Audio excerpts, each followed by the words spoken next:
হ্যাঁ আসলে মানুষ গাইস দেশি ফকির। চালাকি করলো আর একটু আমার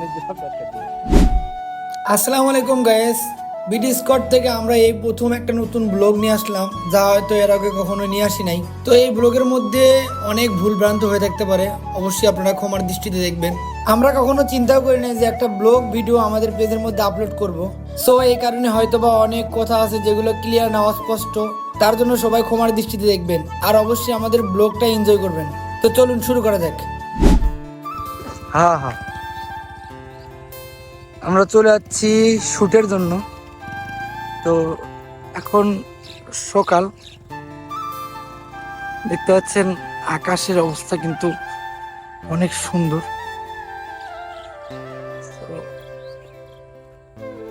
আর সাগর যাচ্ছে, পিছন দিকে পুরোটাই ফাঁকা। সকালের দিকে আমরা শুটে যাচ্ছিলাম, আর যেহেতু শীতের সকাল, রোদ অনেক মিষ্টি।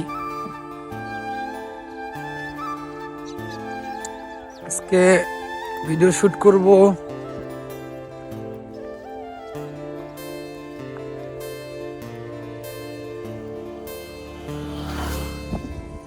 ওই যে আশিদুল খাড়া আছে,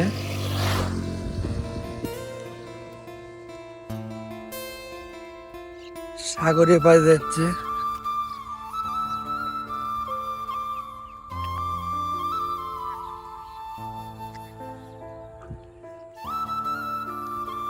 এই পাশের আকাশ যা লাগতেছে,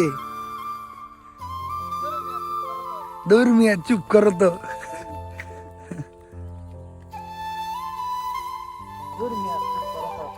গাইস আজকে শুটিংটা কিন্তু অবশ্যই হবে এখানে। দেখ আকাশের অবস্থা দেখ, মনে হয় বেল উঠে আসার মধ্যে।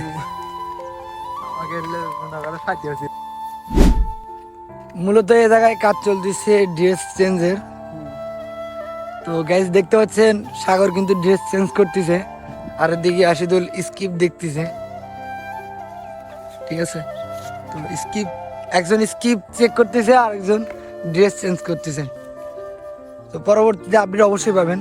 আর শীতের সকালে রোদটা দেখেন আসলে কত সুন্দর হয়ে থাকে। ও মাই গড, অনেক রোদ। গাইস ব্যাকগ্রাউন্ড মিউজিকে তখন পাখির আনাগোনা চলে, তখন তখন সবাই পাখি খেতে আনলে ব্যস্ত।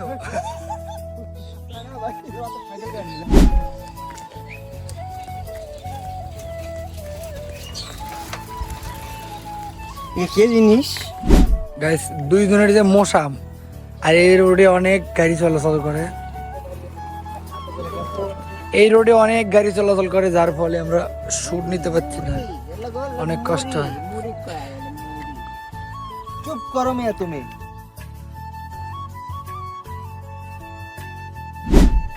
হ্যাঁ আসলে মানুষ গাইস দেশি ফকির।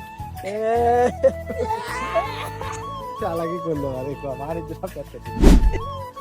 সামান্য 20 সেকেন্ড 25 সেকেন্ডের একটা শুট নেওয়ার জন্য যে কত পরিশ্রম করা লাগে, এটা হয়তো ক্যামেরার ভিতরে যারা থাকে তারাই জানে, বাট ক্যামেরার বাইরে যারা থাকে এরা অতটা জানে না। পজিশন ঠিক করতে হয়, অ্যাঙ্গেল ঠিক করতে হয়, প্লেস ঠিক করতে হয়, কন্টেন্ট রেডি করতে হয়, তারপরে বিভিন্ন দিক থেকে আসলে সব কিছু দেখার পর একটা ভিডিও কিন্তু পাওয়া যায়। তো আজকের ব্লগ এ পর্যন্তই, হয়তোবা দেখা হবে অন্য কোনো দিন নতুন একটা ব্লগে। ততদিন পর্যন্ত আপনারা সবাই ভালো থাকবেন আর আমাদের জন্য দোয়া করবেন। অবশ্যই আমরা আপনাদেরকে ভালো কিছু উপহার দিব। আর হ্যাঁ, অবশ্যই বিডি স্কোয়াডের পাশে থাকবেন, বিডি স্কোয়াডকে সাপোর্ট করবেন। আজকের মতো এখানেই শেষ করছি, আল্লাহ হাফেজ।